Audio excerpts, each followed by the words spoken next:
आइए तो अब हम समीकरण को आगे बढ़ाएंगे और यहाँ पर प्रतिस्थापन विधि को जानेंगे। कौन सा विधि को? प्रतिस्थापन से पहले हमको लगता है कि विलोपन विधि पढ़ना चाहिए, उसके बाद प्रतिस्थापन विधि पढ़ना चाहिए। आज दोनों विधियों को हम पढ़ाएंगे। पहले विलोपन विधि, पहले क्या? विलोपन विधि से समीकरण को हम कैसे हल करते हैं? विलोपन विधि से समीकरण को हम कैसे हल करते हैं? आइए यहाँ पर दो समीकरण को लिया जाए। एक समीकरण लिया हमने x प्लस वाई बराबर यहाँ पर 12 ले लिया। x प्लस वाई बराबर क्या ले लिया? 12 ले लिया। और यहाँ पर x माइनस वाई बराबर यहाँ पर 18 ले लिया। क्या ले लिया? 18 ले लिया।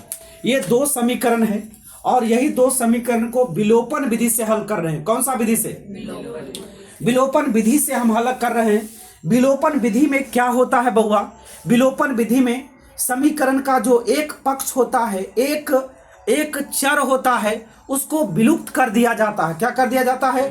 विलुप्त कर दिया जाता है, या तो उसको लुप्त कर दिया जाता है। क्या कर दिया जाता है?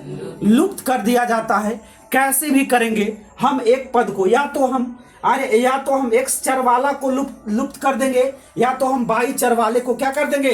विलुप्त कर देंगे। ठीक है, तो आइए सबसे पहले हम किसको हम लुप्त कर देंगे? बताइए किसको हम लुप्त कर दें? x चर वाला को कि y चर वाला को? y चर वाला को लुप्त करेंगे तो और ज्यादा आसान हो गया है। y चर वाले को यदि हम विलुप्त करना चाहेंगे तो और यदि आसान हो गया है। तुमको हम बता दें कि यहाँ पर 2 है और यहाँ पर -2 है, तो इसका रिजल्ट क्या होगा? 0 होगा, खत्म हो जाएगा। तो यहाँ पर क्या है?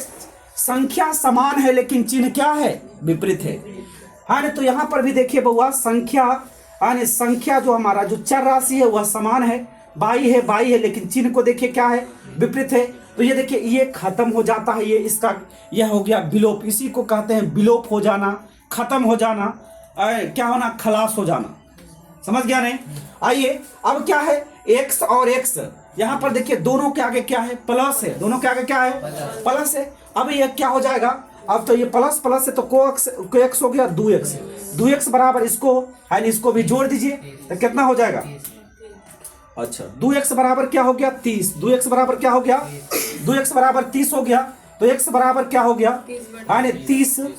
30 बटा क्या हो गया? 2। तो ये हमारा क्या आ गया? 15। x बराबर क्या आ गया? 15। देखिए x का मान हमको मिल गया, x का मान मिल गया। अब हम x का मान समीकरण 1 में रखें या 2 में रखें, कौनों में रखिए, कोई दिक्कत नहीं है। x का मान समीकरण 1 में रखने पर, समीकरण 1 में रखने पर, आइए तो समीकरण 1 में रखा जाए।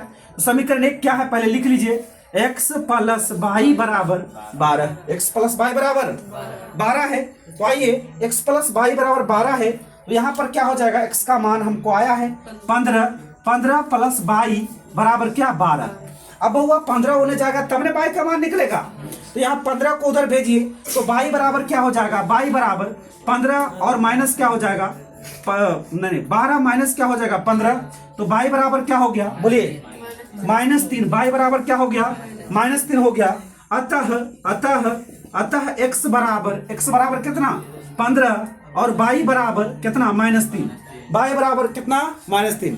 अब इसको जांच करने के लिए भी तुम लोगों को बताए हैं, बोलिए हाँ या नहीं? जांच करने के लिए बताए हैं? हाँ नहीं, जांच कर लीजिए हमारा समीकरण सही है या गलत है।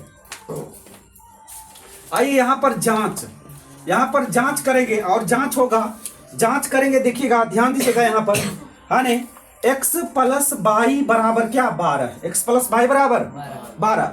अब x का मान और y का मान जो आया है तुम्हारे पास, उसको हम इस समीकरण में रखते हैं। यदि दोनों तरफ बराबर हो गया तो हमारा समीकरण का जांच हो गया, हमारा समीकरण सही है। x और y का मान क्या है? सही है। तो यहाँ पर क्या हो गया? x का मान बताइए तो।